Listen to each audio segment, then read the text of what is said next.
Y bueno, pues en primer lugar mi agradecimiento por haberme dejado esta posibilidad de estar aquí, de hablar del libro, porque Gracias a ti realmente por... merece la pena, ¿no? Y bueno, ya lo estábamos comentando antes, ¿no? Pero a mí me gustaría decir que el autor, mi tocayo, y yo nos acabamos de conocer. O sea que, como yo voy, ya lo digo, lo anticipo, ya de principio voy a hablar bien del libro, que sepáis que ya está hablando bien del amiguete, porque es amigo y tal. Bueno, pues nos acabamos de conocer. Bueno, de hecho no nos reconocíamos porque nos habíamos visto en fotos, pero no nos reconocíamos, ¿no? De modo, lo que quiero decir en definitiva es que voy a intentar hacer pues una presentación breve del libro, pero teniendo en cuenta eso, que no hablo de un amiguete o de un amigo, de una persona que evidentemente he seguido desde hace ya muchos años, porque dio la casualidad de que los dos colaborábamos en secciones diferentes en el Cultural. Yo estoy en el Cultural desde comienzos de este siglo.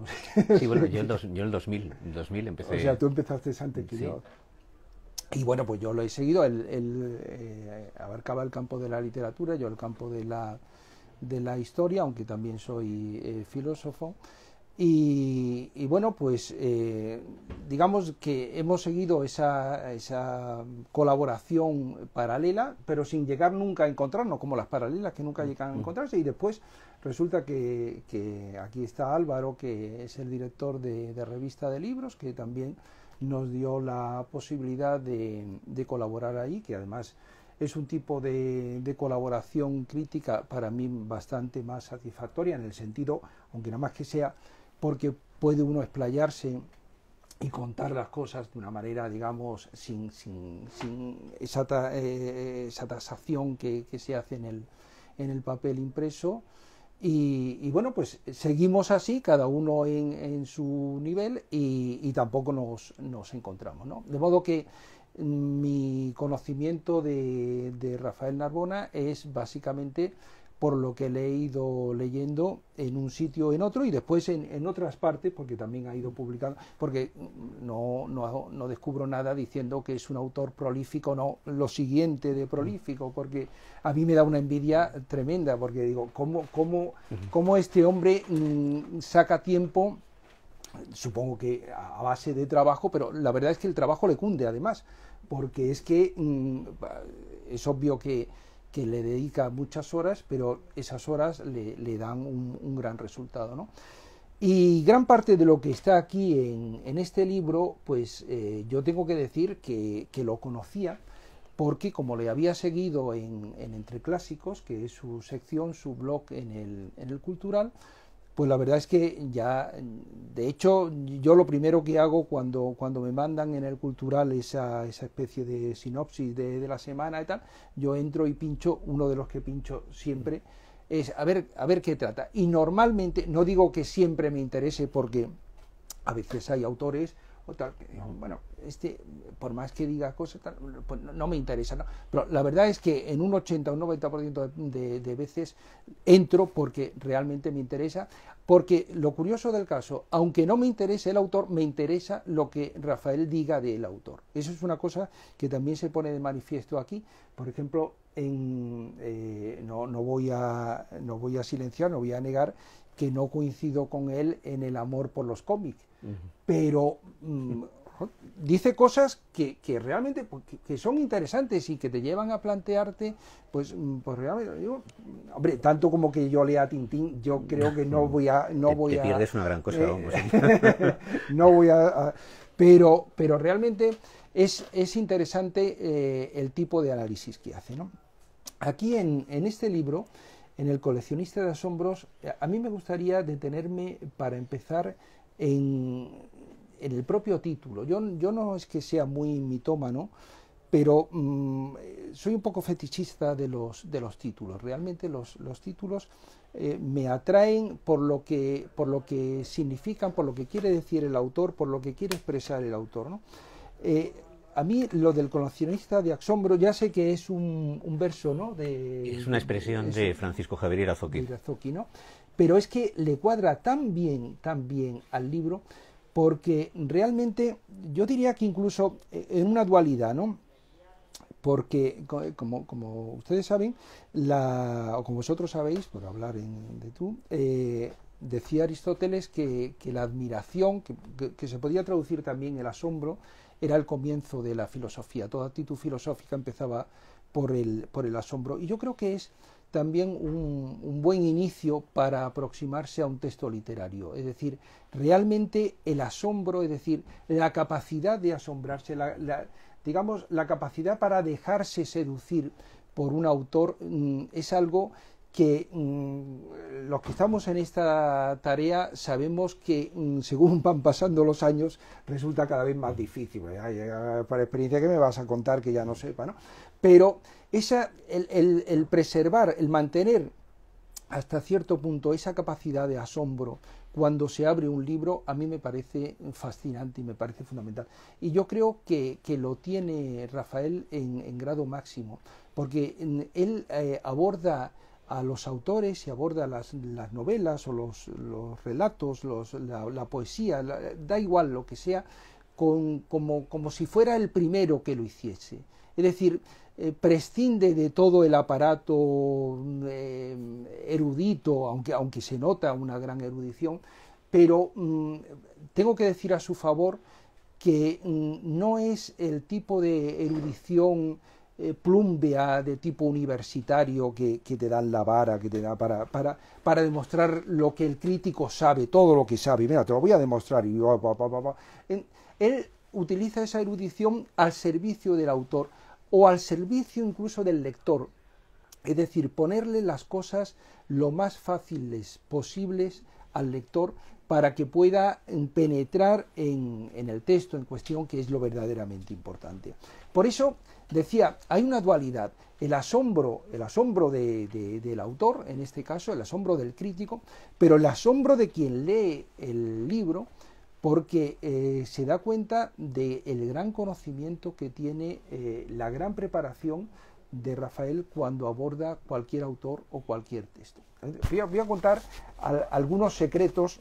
Como estamos así, somos pocos, no creo que trascienda mucho y vaya en mi detrimento. Pero yo algunas veces, cuando leía a un autor o su crítica de un autor y tal, decía, pues el caso es que parece que todo lo que dice está en concordancia, casa y tal. Pero ¿no se estará inventando algo? Este tío, ¿cómo puede escribir de cosas tan diferentes y con esa seguridad, con esa... Y yo me quedaba un poco con la mosca tras la oreja y diciendo, no sé, esto tiene truco, ¿no? Y claro, hay algunos capítulos de autores, pues, por ejemplo, el caso de Unamuno, quizás el más claro, que yo había trabajado de manera intensa en los últimos años por un libro que publiqué, y digo, bueno, aquí le quiero ver, aquí, y es que no le puedo pillar en un solo fallo, no le he podido pillar en lo más mínimo, es de una seguridad, es de un conocimiento, maneja todos los detalles y todos los matices de una manera que realmente me deja asombrado de ese asombro que decía antes. Lo que digo de algunos autores que conozco, y algunos que prácticamente la verdad es que no conozco, pero en el caso de Unamuno, en el caso de Chávez Nogales, en el caso de Delibes, en el caso de Pérez Reverte, bueno, unos cuantos, 6 o 7, que puedo decir, estos más o menos me los manejo bien, lo he leído tal, es que no puedo decir, estoy en desacuerdo, ni siquiera en su digamos, en su faceta más personal, es decir, la lectura personal que él hace de esos autores, puedo encontrar, digamos, un fallo. Es decir, hay una solidez en su planteamiento que realmente asombra, ¿no? Y dice el subtítulo Literatura y vida, ¿no? Y también aquí hay también una dualidad que me parece interesante. Literatura y vida se imbrican, pero en un doble sentido. Literatura y vida porque los distintos autores que aparecen aquí se explican a partir de los textos, las obras que se analizan, se explican a partir de la vida del autor. Y la vida sirve para explicar la obra de la misma manera que la obra ilumina determinados aspectos de la vida. Pero al mismo tiempo, él tiene la cualidad de que no es ese tipo de crítico completamente, como diría yo, frío, distanciado, sino que él también se implica en la lectura. Y de hecho hay elementos, hay pinceladas de tipo absolutamente personal, casi yo diría que íntima en esa tarea de hacer la crítica, de tal manera que literatura y vida es aquí al mismo tiempo la literatura y vida que explica cada texto, cada obra, cada autor, pero al mismo tiempo es también la manifestación de la vida del crítico que se implica. Esto que estoy diciendo no suele ser habitual, él lo sabe, no suele ser habitual en el crítico al uso, que normalmente se despacha con un tono un poquito distanciado, un poquito benevolente con respecto a los autores, ¿no? Entonces, en ese sentido, a mí me ha gustado y me ha dejado muy satisfecho, porque además, cuando él habla de literatura y vida, no se refiere a lo que hoy en día podría ser entendible en, digamos, en los medios más convencionales, más mediáticos, que es el cotilleo, la vida en el sentido de cotilleo. Yo creo que hay un artículo, hay una sección algo que se titula como La vida privada de Mario Vargas Llosa, sí, la vida privada. Que dice, uy, la vida privada, que me dice, voy a ver, y la vida privada de Mario Vargas Llosa, ya lo dice desde el principio, está en su obra. Ahí está la vida privada. Es decir, él no entra, cuando habla de vida, no entra en la vida menuda, en la vida de cotilleo, sino entra digamos, en la pasión, en el impulso vital de cada uno de los autores. Y eso me parece también importante. Y luego, por terminar con esta cuestión del título del libro, dice de Silvia Plath a Jorge Luis Borges, en realidad se podría haber llamado también al revés, o se podría haber llamado, desde mi punto de vista, de Unamuno a Becker o a Tintín, porque realmente aquí, y lo digo en el sentido positivo, es decir, ¿qué es lo que importa?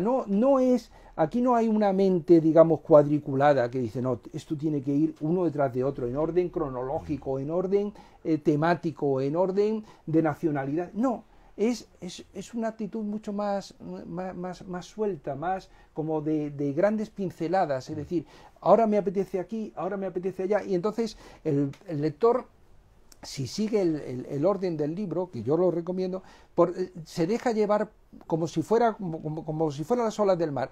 Va de un autor a otro, algunas veces contrapuestos, es decir, porque realmente algunas veces hay concomitancia, pero otras veces nos hemos pasado al extremo opuesto, ¿no? Es decir, que autores que quieren decir, o que de hecho dicen cosas completamente diferentes, ¿no? Entonces, también en ese sentido, a mí me gusta que no sea el crítico al uso, el crítico preso del academicismo, sino más bien todo lo contrario, ¿no?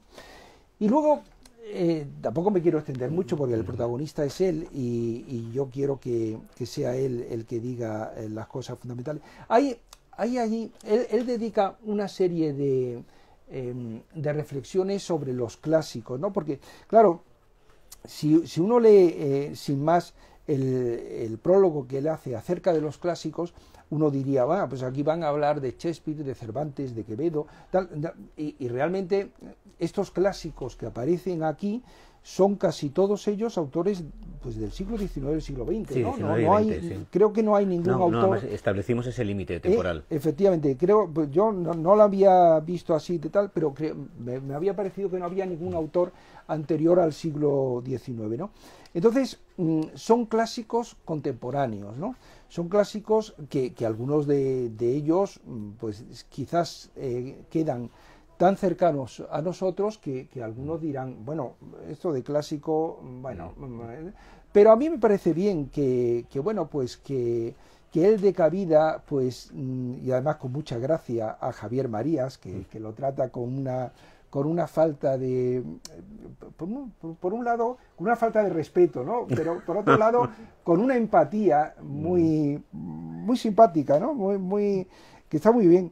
Y, pues, por ejemplo, también me parece de chapó el artículo se dedica a Pérez Reverte, ¿no? Que creo que es uno de los inéditos que están aquí, ¿no? Exacto, son uno de los 5 inéditos. Porque con lo difícil que es hoy en día los que están, bueno, un poco metidos en los que estamos en el ámbito periodístico, en el ámbito de los medios, lo difícil que es juzgar a alguien, pues, digamos, de esta, digamos... de este impacto mediático como Pérez Reverte, es muy difícil ser ecuánime, ¿no? Porque o te cae bien como están diciendo cosas continuamente, un día sí, el otro también y tal, porque una vez te cae bien, la otra vez te cae mal, y es difícil no dejarse llevar, digamos, por un impulso de rechazo y tal. Pero Rafael Narbona es capaz de hacer abstracción de eso y hacer un retrato ecuánime, a pesar de que sea pues un autor que pueda suscitar pues una serie de, digamos, de rechazos o de elementos positivos y negativos derivados de su exposición mediática, ¿no? Yo quisiera también decir una cosa que me parece fundamental, y es que, bueno, yo tengo aquí apuntado, yo iba sacando notas y tal, y si les cuento todo lo que tengo aquí, entonces no terminamos, con lo cual me voy a moderar porque por el bien de ustedes, o sea, pero hay algunas cosas que sí me gustaría decir, porque yo creo que por encima de todo, Rafael Narbona tiene la mejor cualidad del crítico literario, que es la capacidad para invitar al lector a entrar en un autor y en un texto. Es decir, no es el tipo de crítico que trata de ponerse por encima de o enseñarle al autor cómo tenía que haber escrito, sino que adopta una actitud de modestia, una actitud de querer comprender. Ahí yo hablaba antes de la empatía, eso es una cuestión fundamental, es decir, busca, este es un crítico que busca ante todo comprender, y al mismo tiempo, al buscar comprender, quiere que el lector comprenda, que hasta cierto punto participe de sus planteamientos, y esa vía le conduzca directamente a la lectura del libro. Bueno, pues es que esto es un lujo en el mundo de hoy, realmente, en el mundo de la crítica. Esto es verdaderamente un lujo, porque esto no suele ser lo normal, ¿no? Y bien, pues yo creo que voy a terminar, porque tengo aquí una serie, digamos, de referencias, pero entresacadas del libro, porque yo tengo el libro subrayado de pe a pa, ¿no? Porque una de las cosas que me admiran es que el libro está lleno de, como esos juegos que infantiles que ahora también se hacen para los adultos, ¿no? Que tienes que encontrar una palabra escondida en el juego, tal. El libro está lleno de aforismos, entre, pues, así como medio encubierto, ¿no? Dices, simplemente empiezas la primera frase, ¿no? Dice: los clásicos literarios son puntos de fuga hacia el infinito. Claro, es lo primero que lees y dices, te deja descolocado, ¿no? Dice: aunque los clásicos proceden del talento individual, su virtud consiste en pertenecer a todos.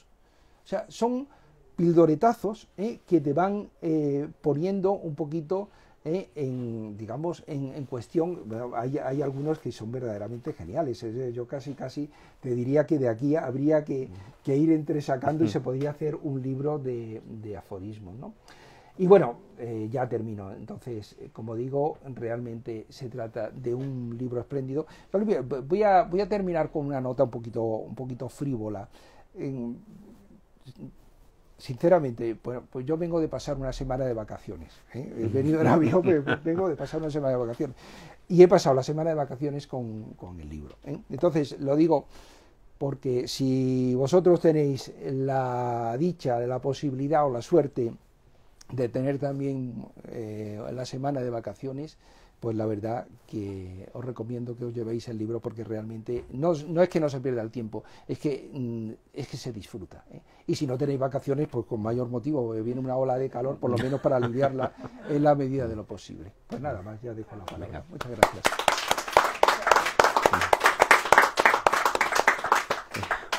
Bueno, yo lo primero darle las gracias a Rafael. Ciertamente no nos conocíamos, aunque habíamos llevado pues trayectorias paralelas, los dos en revista de libros y en el cultural, y últimamente pues teníamos un contacto más intenso, pero a través de intercambiando textos. Entonces, bueno, yo agradezco mucho tu generosidad, tus comentarios.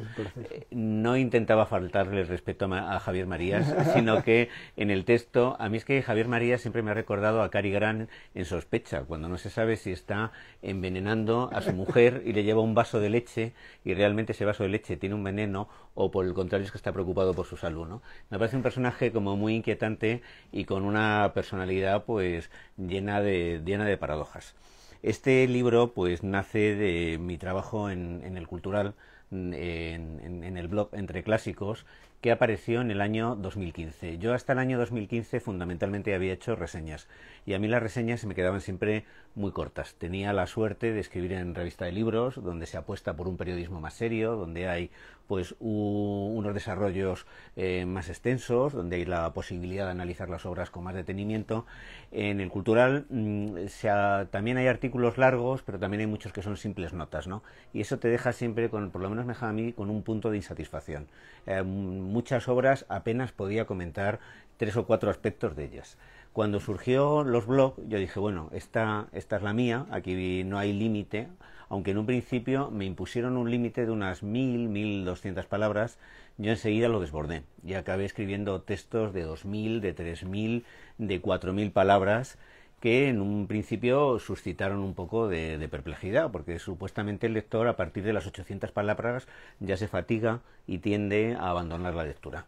Sin embargo, he de decir que mi blog se convirtió en el más leído, y de hecho pasé de ocupar pues una posición media baja a estar el segundo detrás de Manuel Hidalgo.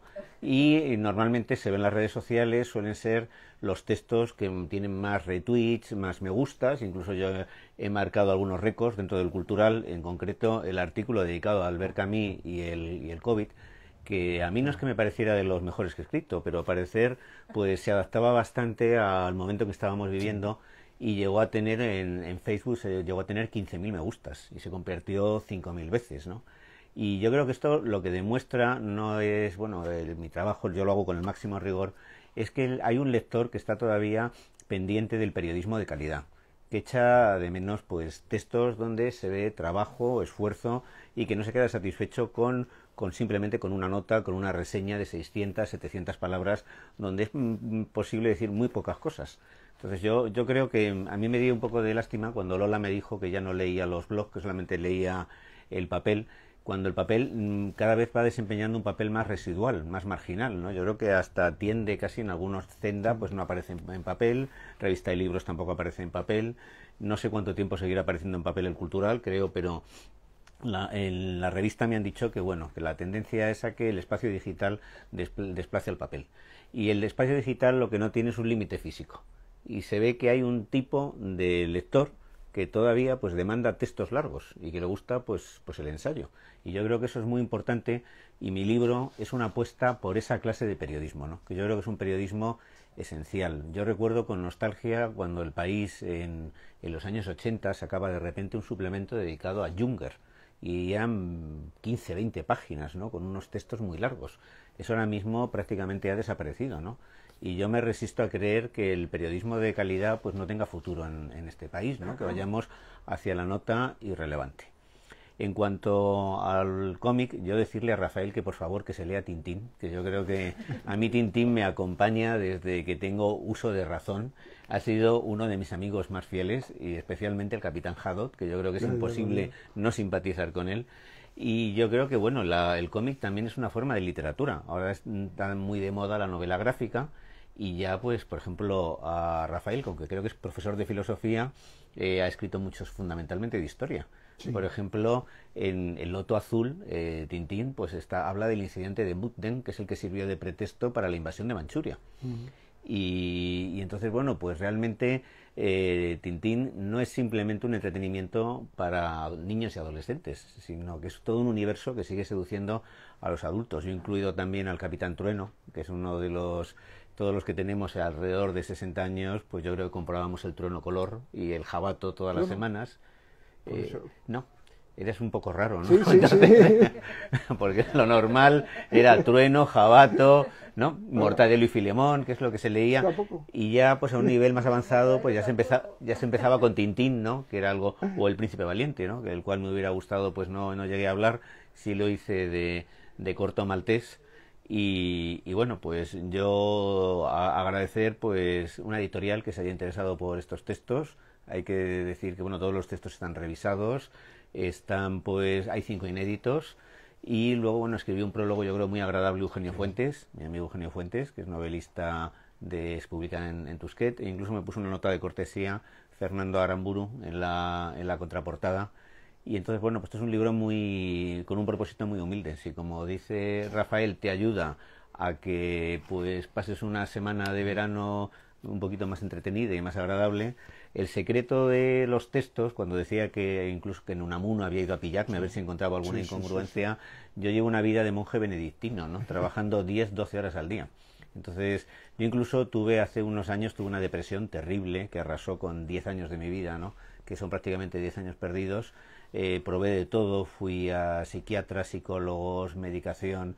Un psicoanalista lacaniano me dijo que mi problema es que tenía miedo a la vagina, ¿no? Entonces, después de ese comentario que yo no sé muy bien cómo interpretar, pues decidí que estaba perdiendo el tiempo, ¿no? Pues incluso tenía la impresión de que acumulaba más problemas en mi interior de los que creía, ¿no? Pero yo decidí hacer una apuesta por el trabajo.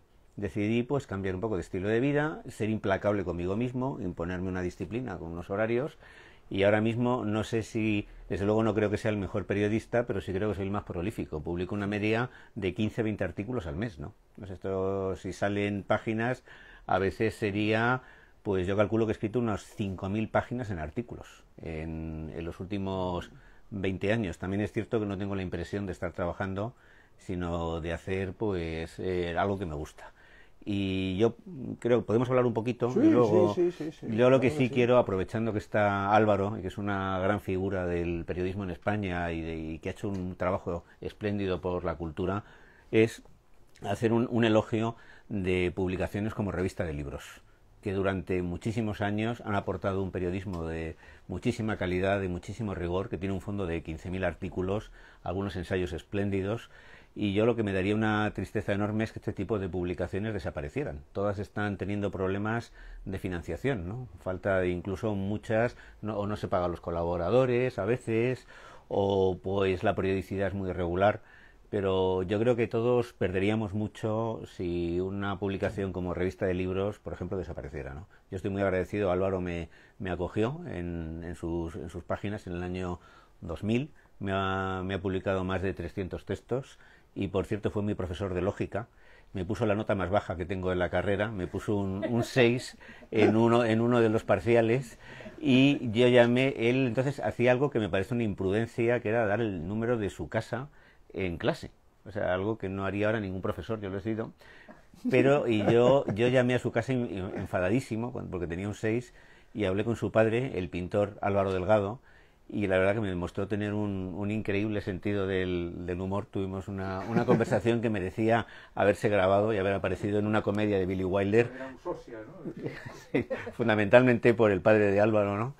Y bueno, pues pasó mucho tiempo. Al final Álvaro me puso un sobresaliente, pero me puso un 6. Sí. Y luego, bueno, pues yo llevo muchos años en revista de libros y he encontrado pues un espacio donde me encuentro muy, muy libre. Además, donde he podido expresar lo que me ha apetecido. En el cultural también tengo que decir que Blanca Berasategui conmigo ha sido extremadamente respetuosa y me ha apoyado en todo lo que ha hecho, y además en diferentes etapas. Y bueno, yo creo que todos los que estamos aquí lo que debemos hacer es defender la cultura, ¿no?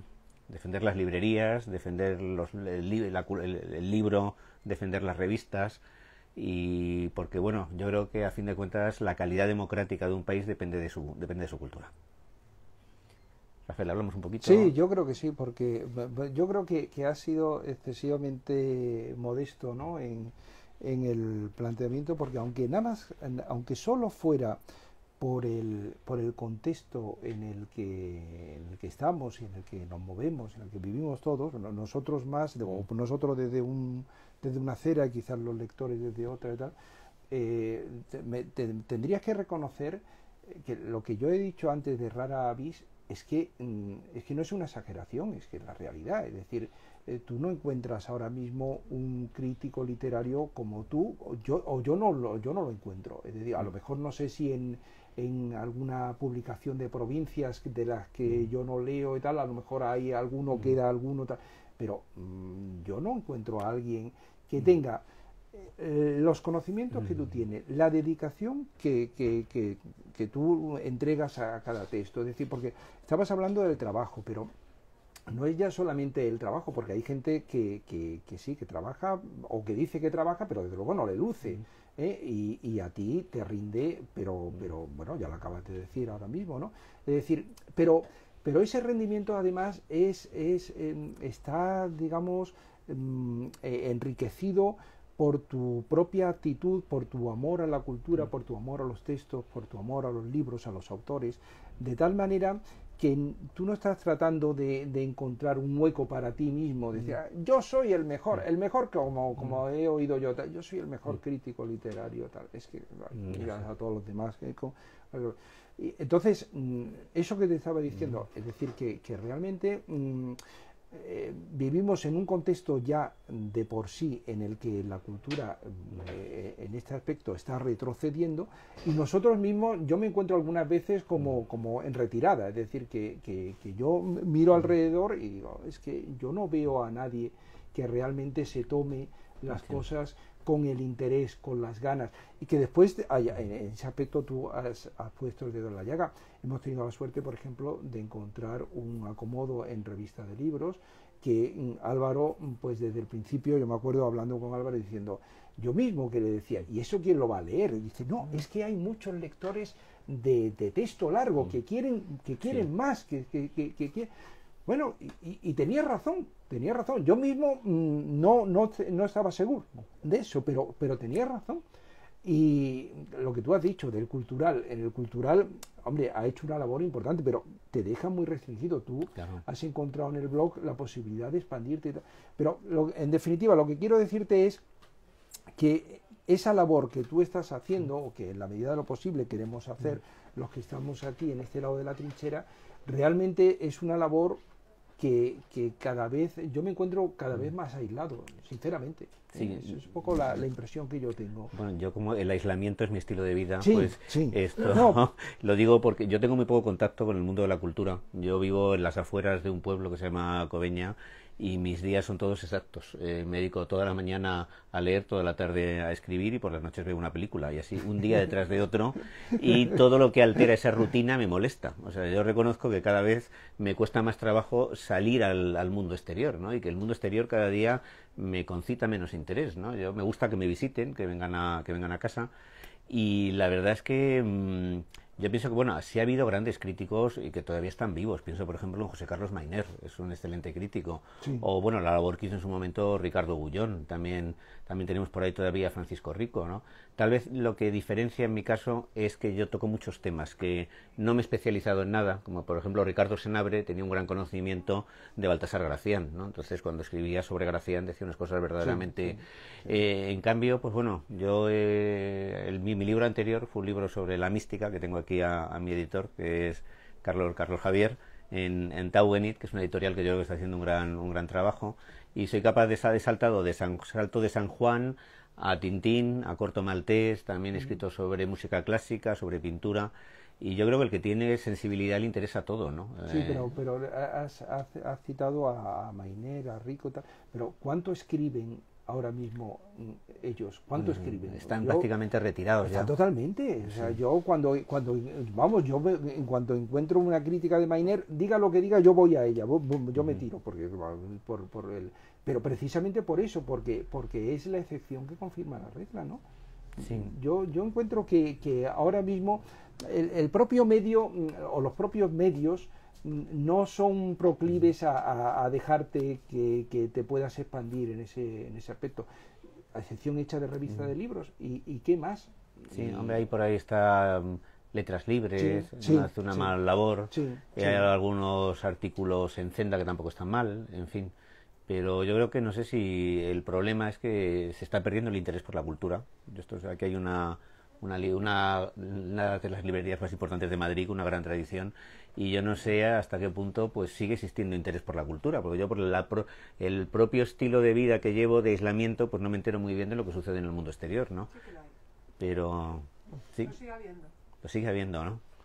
Y Yo tengo mis... me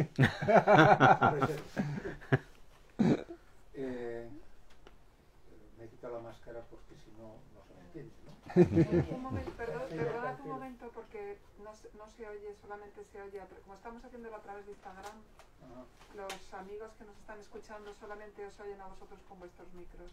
Bien, pues. Entonces si queréis dejamos la conversación vuestra, o déjale o quizás terminamos si queréis, o le paso yo le paso el micro, si soy capaz. Sí, pues seguro que lo que dice Álvaro es más interesante que lo que pueda decir yo.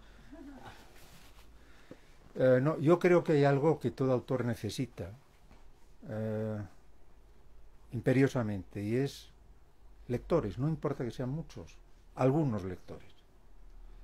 Un círculo de lectores. Pasa lo mismo en la universidad. Bueno, pasaba porque la universidad está tan mal como la cultura. Es decir, el científico, no me refiero al científico que está en un laboratorio, me refiero pues el filólogo, el filósofo, necesita gente a la que comunicar si es ambicioso lo que ha escrito antes de convertirlo en un libro publicado. Es decir, el caso más, en la filosofía que yo he cultivado, el caso más notorio es Wittgenstein, que prácticamente publicó solo un libro y un artículo, el libro de la Tractatus, y después publicó un artículo.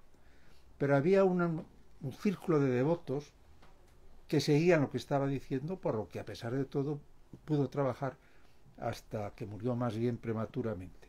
Pero no es un caso excepcional, se necesita eso. Hay un segundo nivel, que es el editor. Hay un tercer nivel, que es el mundo de la crítica, es decir, antes los periódicos, ahora no se sabe muy bien, y está el mundo de los lectores. Y los cuatro planos son importantes, pero sin el primero, que es el entourage del autor, es muy difícil, salvo que se trate de un auténtico autista. Yo creo que tanto los dos, Rafael como yo, lo somos, en cierto modo. Salvo que se trate de un autista furioso, no puede trabajar. ¿Cuál es entonces la tentación? Y ahí colaboran también los medios. La tentación es dirigirse a la gente. Pero claro, la gente es un universo borroso, ¿no? Entonces existe la tentación de tener éxito. No el éxito como resultado de una obra seria, sino el éxito como objetivo, ¿no? Y eso evidentemente degrada la cultura. Además, los escalones intermedios también se están degradando, se han empobrecido notoriamente los periódicos. Quizá no en el caso de la literatura de ficción, pero yo aseguraría que en el campo del ensayo se ha acortado también, estrechado también el número de lectores dramáticamente, es decir, las tiradas han bajado notablemente. ¿Qué significa eso? Pues que la situación del autor es existencialmente más complicada que hace 30 o 40 años, cuando España tenía un PIB per cápita mucho más reducido, pero el país tenía una cultura más sólida. Añado, desde que empecé la revista de libros, esto parece una insolencia, pero no lo es, jamás pensé en los lectores, solo pensé en los autores. Pensé que tenía que ser un intento de oferta pura, si eso conseguía lectores mejor que mejor, pero nunca pensé en tener éxito. Pensé en hacerlo bien, en que los autores encontrasen sentido en lo que estaban haciendo y lo hiciesen con empeño. Yo reconozco el tema que ha comentado Álvaro, yo no sé si 5 minutos, si le pasa a Rafael. Sí es cierto que cuando escribes un poco tienes la necesidad de sentir que alguien te lee. O sea, no a lo mejor un éxito masivo, ¿no? Pero sí pensar que llegas a ese porcentaje de personas en las que piensas cuando estás escribiendo, porque a fin de cuentas un texto es una interlocución, es una forma de interpelar al otro y de intentar comunicarte con él. O sea, realmente si no escribirías y meterías el texto en un cajón. Y yo realmente, más que pensar, yo que sé, la fama, que me parece una cosa incomodísima, yo no sé muy bien, no la tengo y no la anhelo, pero sí tengo siempre el anhelo de que mis textos se difundan y que lleguen al mayor número posible de lectores. Yo ahora estoy publicando en revista de libros cuentos y entonces, bueno, pues noto que tienen algunos menos seguimiento que los textos, que los ensayos. Y yo creo que los autores siempre vamos a buscar a lo que a lo mejor lectores que casi podrían ser nuestros amigos, ¿no? Porque tú escribes para gente que tiene pues unas inquietudes parecidas. Lo que sí es cierto es que si tú buscas un éxito masivo, se degrada la cultura, se degrada los medios, se degrada el libro, ¿no? Entonces, si realmente yo no sé, a mí me preocupa que Planeta y Random House hayan copado prácticamente el mercado editorial, que han comprado casi todo, y que se apliquen criterios estrictamente mercantilistas. Decían que para Planeta, si no vendes al menos 5.000 ejemplares, pues no existes, ¿no? Que es algo... Entonces, bueno, yo creo que lo que yo haría sobre todo una llamada pues a luchar porque la cultura siga existiendo, ¿no? Yo creo que además va en beneficio de todos y es una cosa que sin ella conviviríamos peor, ¿no? Yo no sé si tú... tengo la misma mentalidad que los ilustrados. Creo que realmente la cultura hace mejor a las personas, ¿no? No sé, es una idea un poco ingenua. Sí, puede ser que en ese aspecto haya que ser ingenuo necesariamente, que hay que agarrarse a la ingenuidad como una tabla de salvación, ¿no? Un poco la apuesta de Álvaro es la única vía posible que me parece, ¿no? Que me parece viable, es decir que... Pero bueno, yo ya a estas alturas, yo me acuerdo que desde que empecé en esto, fíjate, estamos lamentándonos de cómo va el patio. Yo ya no me lamento, o sea, hay lo que hay y bueno, pues tú dices que de todas maneras pervive un interés y tal. Yo ya no me planteo si eso va más, si va menos, eso es lo que hay. Entonces yo en ese aspecto soy más, no sé si me he llegado a cansar de tanta lamentación de dónde vamos, y es que cada vez ya no hay intelectuales, de vez en cuando aparecen ya los intelectuales y tal.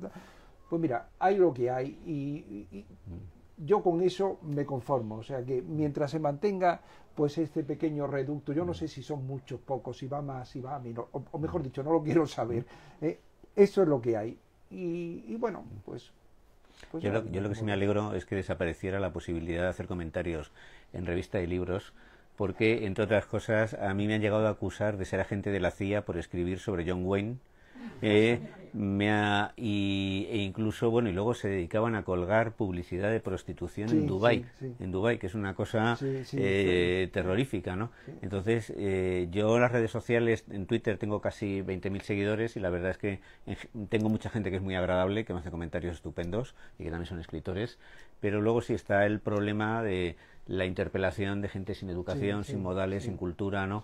Que crea muchísimo ruido.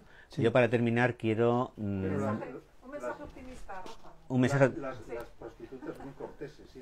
Siempre, muy amable. Pues mira, yo un mensaje optimista va a ser dar gracias de que existan editoriales como Negra Ediciones, editoriales pequeñas pero que hacen una gran labor y que apuestan por los libros de calidad.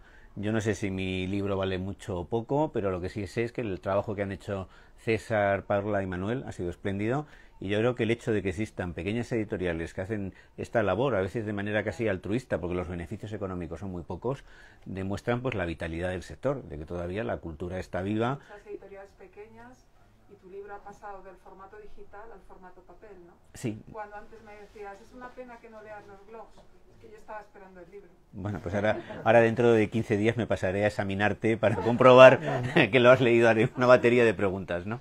No, yo quiero sumarme porque que tenía que haberlo dicho y se me pasó, pero realmente la edición es espléndida, es decir, que la verdad es que es completo, es decir, es en el fondo y en la forma, es decir, en el fondo, en el contenido es magnífico, pero es que la edición que han hecho, la verdad es que da gusto. Es un libro muy elegante. Sí, muy elegante, efectivamente, estoy de acuerdo.